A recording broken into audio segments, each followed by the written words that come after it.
Hello and good morning, friends. So today, this is going to be a video over the next few days. We are getting ready for my parents to come. Probably going to be a little bit of cleaning, organizing. I have a really fun, cute little flower cookie to make that's going to be perfect for like spring or Easter or summer, Mother's Day. Like, it would be just so cute for just anytime you want like a cute little flower cookie. And then we're going to do a little bit of cleaning up, tidying up around the house. We might have a little bit to do outside in our patio and garden space, just doing a little spring refresh and tidy up.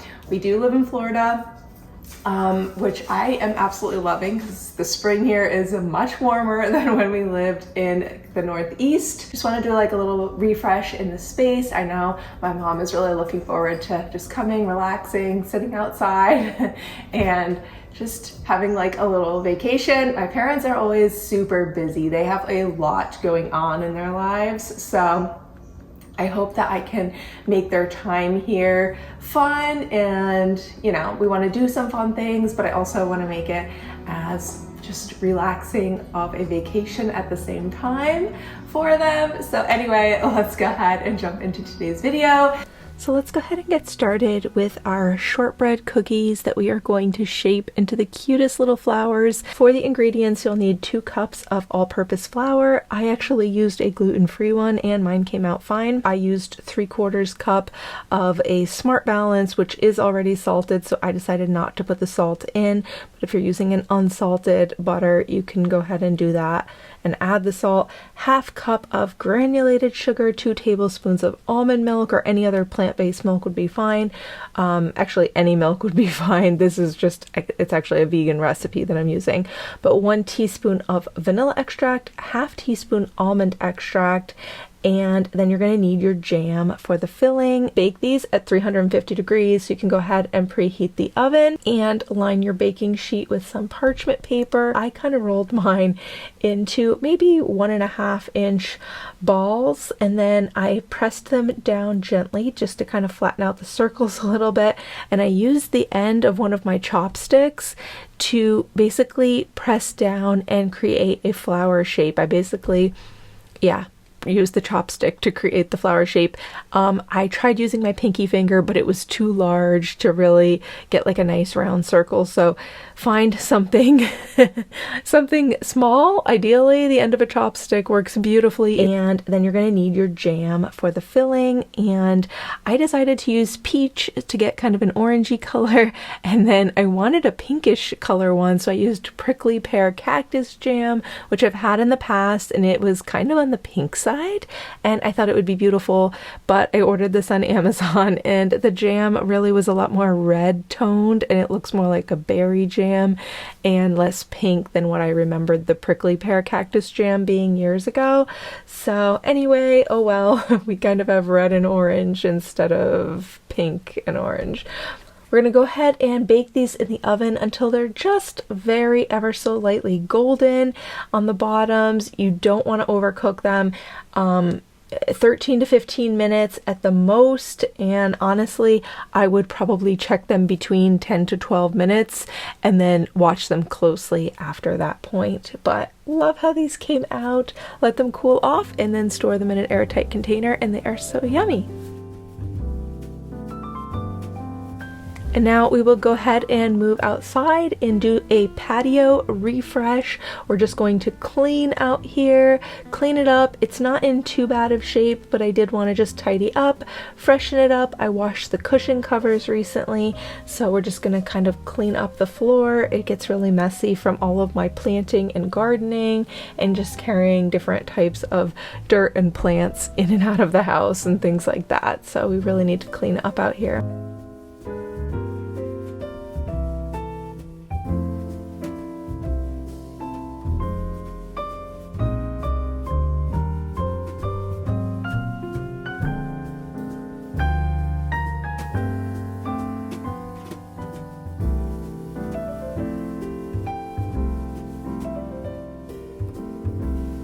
Unfortunately, you guys see that I am throwing away my little key lime tree, and I'm so disappointed to do this. The tree is actually, it is still alive. Unfortunately, I did tons of research and basically came to the conclusion that this tree has something called citrus canker, which essentially I believe is like a bacteria that is kind of eating away at the leaves, and it's not contagious to like people or animals or other plants except other citrus. And because I just have those 2 new orange trees and I have my Meyer lemon, I did not want this to spread to them. And basically everything I'm reading says that the citrus canker will spread to any other citrus trees, and once it spreads, like, there's no treatment for your tree, and eventually it's going to kill the tree. So they basically say dispose of the tree in order to protect the other citrus in the area so that all of them don't end up dying.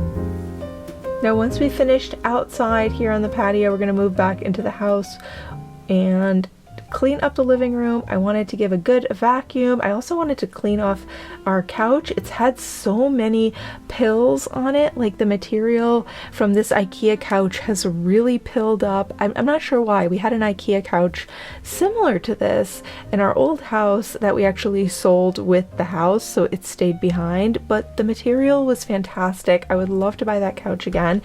It was called the Finala, I think is the name. Now, this couch is something totally different. I think it began with an F as well. I can't remember the name, but I don't like this one so much. It actually pulls out into like a sofa bed, but unfortunately the material just isn't holding up that well, and the cushions are kind of collapsing in some spots too, so I'm trying to like straighten the cushions out. And overall I wouldn't buy this couch again, but I would definitely try to buy the Finala again the next time whenever we're looking to buy a couch. I really did like that one a lot, but I found this little shaver on Amazon and it is doing wonders, so I will leave the link for this one down below.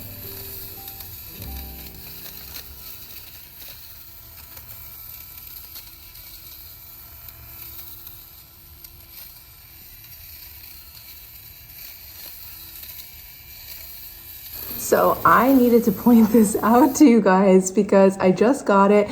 Our couch had so many little pills and little bumps all over it, and this thing is working amazing. So this is like I already emptied it twice. It's pulled so much off, but in the little bit I did on the couch, look at this. I don't know if it's focusing, but how crazy is that? Like, I'm just blown away by how much junk and fuzz and lint this thing is pulling off the couch. I went around the house and looked for anything else I could touch up, including spots or marks on the wall, coffee that had splashed on the wall, any crumbs, washed out the coffee machine, did a mopping of the floor, as well as like a good thorough vacuuming on the carpet and the dog's toys. Sometimes the fibers and threads stick on the carpet, so I always go over our chairs and any spots on the carpet where like the dog toy fibers have stuck, and I'll pick them all up with a sticky pad, because sometimes the vacuum won't pick them up, but the sticky roller pads, what do you call those? The fabric lint rollers. The lint roller will pick that up, so I'll always use that and go over everything just to get everything really clean. And last thing to do will then be just tidy up the last few things around the house. But I'm setting aside a basket with some fresh towels, and also I'm gonna add like some small sample toothpaste and shavers and things like that in here. I'm sure they're bringing their own toothbrushes, but just trying to think of anything else I can pop into this basket for our guests. And then also gonna set some water bottles in their room for them as well and get everything set up. So thank you guys so much for watching. I hope you enjoyed our cookie recipe and this clean and get ready for guests with me. I am so looking forward to spending time with family. It is always just such a blessing to be able to do. Wishing you all a beautiful and blessed day. I hope you have a wonderful week ahead, and I will see you guys soon in a new video. Bye!